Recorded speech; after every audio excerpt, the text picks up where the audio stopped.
በስመ አብ ወወልድ ወመንፈስ ቅዱስ አሃዱ አምላክ አሜን።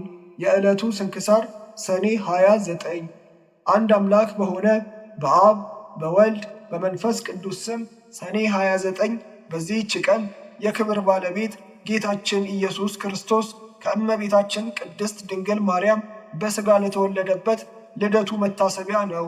ይቅርታውና ቸርነቱ ከእኛ ጋር ይኑር ለዘላለሙ አሜን።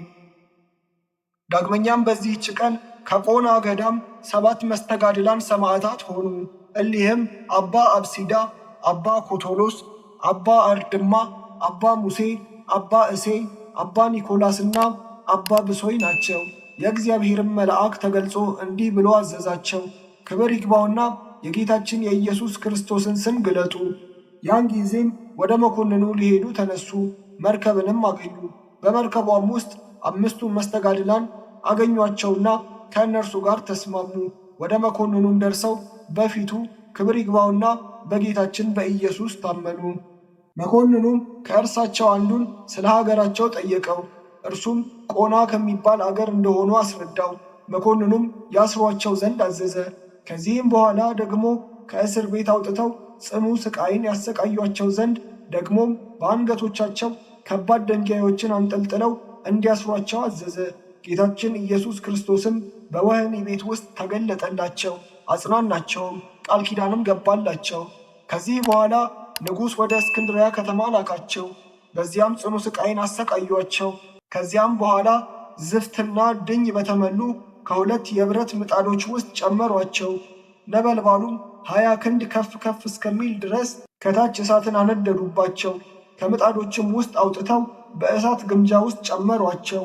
ጌታችንም ዳግመኛ ተገልጾ ያለምንም ጉዳት አዳናቸው። ከዚህም በኋላ ወደ መኮንኑ ቀርበው ክብር ይግባውና በጌታችን ኢየሱስ ክርስቶስ ታመኑ። ይህንንም ድንቅ ሥራ አይተው 130 ሰዎች በጌታችን አምነው በሰማዕትነት ሞቱ። ከዚህም በኋላ አስጨናቂ የሆነ ስቃይን አሰቃያቸው። ወደ እነርሱም አጵሎን የሚሉትን ጣዖት በወንበር እንደተቀመጠ አምጥቶ እንዲሰግዱለት አዘዛቸው። እነርሱ ግን በእግሮቻቸው ረገጡትና ከመንበሩ ወድቆ ተሰበረ። መኮንኑም አይቶ እጅግ ተቆጣ፣ እግሮቻቸውንም እንዲቆርጡ አዘዘ። የቅዱስ ቀሲስ አብሲዳንን ግን ራሱን በሰይፍ ቆረጡትና ምስክርነቱን ፈጸመ። እንዲሁ ደግሞ እሊህ 5ቱንም ራሶቻቸውን ቆረጡ። ቅዱስ ኮቶሎስን ግን በእሳት አቃጠሉት። ሁሉም የሰማዕትነትን አክሊል በመንግሥተ ሰማያት ተቀዳጁ። ለእግዚአብሔር ምስጋና ይሁን። እኛንም በእሊህ ሰማዕታት በጸሎታቸው ይማረን፣ በረከታቸውም ከእኛ ጋር ለዘላለሙ ይኑር አሜን። ዳግመኛም በዚህች ቀን ደግሞ ቅዱሳን አባ ሆር፣ አባ ብሶይና እናታቸው ይድራ ከአንጾኪያ ንጉሥ ሰራዊት ውስጥ የሆነ አባ ሆርሳም በሰማዕትነት ሞቱ። እሊህም ወደ እስክንድርያ በደረሱ ጊዜ በመኮንኑ ፊት ክብር ይግባውና በጌታችን ኢየሱስ ታመኑ። መኮንኑም አባ ብሶይን ይዘው ቀኝ እጁንም አስረው በከተማዎች ሁሉ በበሬዎች እንዲጎትቱት አዘዘ።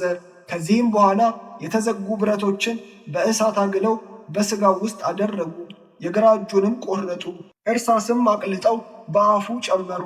ጊንጦችና እባቦች ወደ ተከማቹበት ውስጥ ጣሉት። እነርሱ ግን ከቶ አልቀረቡትም። ከዚህም በኋላ በብረት በትሮች ይደበድቡት ጀመር። እርሱም ጌታዬ ኢየሱስ ክርስቶስ ሆይ እርዳኝ፣ ከዚህ ስቃይም አድነኝ ብሎ ጮኸ። ጌታችንም አጸናው፣ እንደ ቀድሞውም ያለምንም ጉዳት ጤነኛ አድርጎ አስነሳው። ከዚህም በኋላ እናቱ ወደ እርሱ መጥታ አረጋጋችው።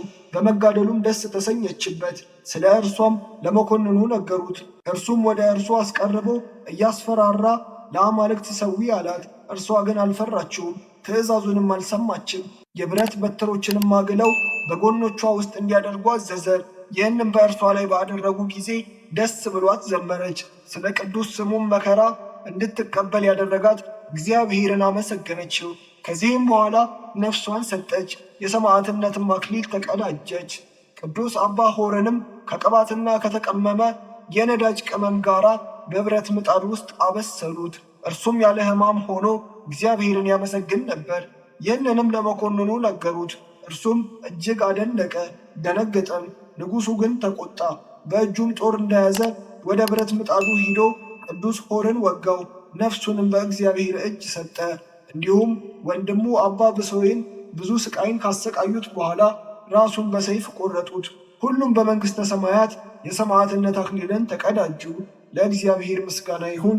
እኛንም በእሊህ ሰማዕታት በጸሎታቸው ይማረን፣ በረከታቸውን ከእኛ ጋር ለዘላለሙ ትኑር አሜን።